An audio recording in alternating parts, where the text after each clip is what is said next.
just start by kind of telling our story a little bit, because that does tie into why we applied and why applying to an accelerator was good for us. So we actually only had the idea in February. Me and George had it in the back of the car, listening to the radio, and we were like listening to fans like calling to the radio and just chat about the match and like knowing about the manager. We just thought, this is backward, like why are people doing this on the radio and they should be doing it online. So yeah, so from February to now, you know, we've learned like a ridiculous amount, but with kind of no one to, like, we've had a few mentors, but you know, we've been on our own basically. You know, like we met Nabil and Stefan, and we built this team, but we've kind of just been everywhere.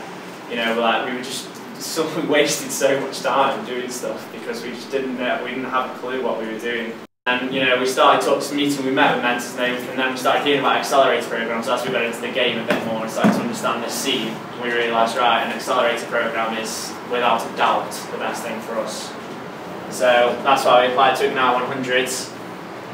So what I'm going to talk to you about is kind of the lessons we learned about ourselves and about the products as we applied, because it's quite a lengthy application process. Just so you all know, the first one was you had to do a video, 3-minute video about your team, then answer loads of like questions like how you're going to make money, who your competitors, what's your route to market, etc.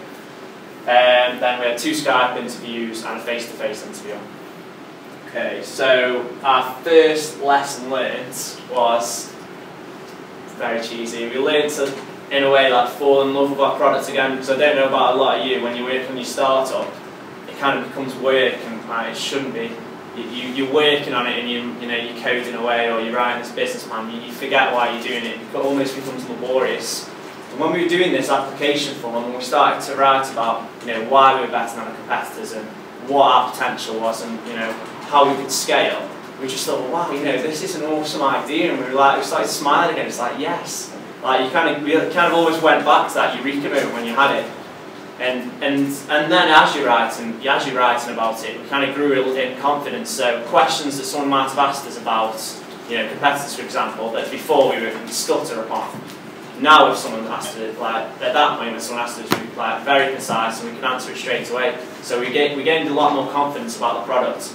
And even if you're not thinking about actually getting onto an accelerator, maybe just do the application form, just because it might make you feel a bit better about your product and give you a bit of confidence in it. And then going on from that confidence, and that's the nice picture.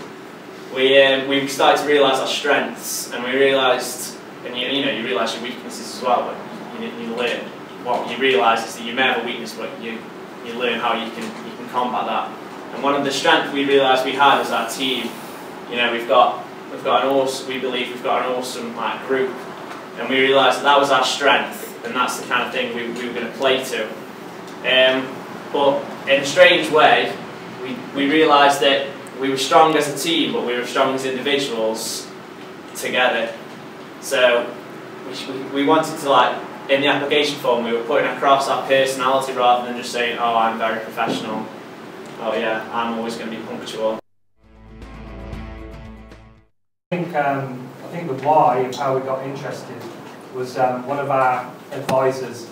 I was talking to him about the process of getting to investment and getting our plan into ship shape and investor ready. And one way to do that is to go through an accelerator and use that process to get you to get you in the sort of team that's ready for an investment.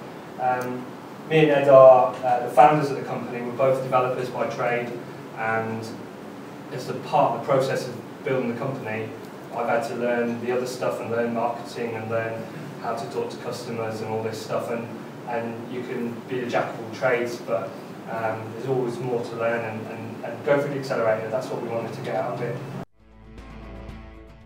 It took at least 2 weeks, I think, of 2-man weeks at least, on working on that form. And it's only a web page, it's a form. Most of the fields are 250 characters or whatever, but the sweat going into that and to actually turning that into a proper application was at least a couple of weeks' work, I think.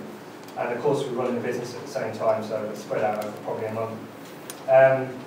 So like the practicalities of it, I didn't do the work in the form. We've got a Google Doc that everyone could see. Copy and paste and start working on your answers, go through it, leave it for a day or two, come back, read your stuff again, and realise what just doesn't make any sense, and work on it again, and then show it to as many people as are interested in it. We had our advisors look at it. We had anyone that cared, you know, friends of friends, got to look at the application and point holes in it. The only bit of advice I would have is another cliche, but it's like, if you're going to apply, just be yourself, and like try and get that like individuality that you've got, because at the end of the day, whoever you're pitching to, whether you're pitching to get an accelerator, you know, to a VC, to an investor, to a co-founder, to a partner, you need to work with them on a personal level. So don't just tell them that, you know, you're really professional and you're going to turn up 15 minutes early. Like that, I could tell you that, but that's a load of rubbish. You're better than that. So, you know, just be yourself.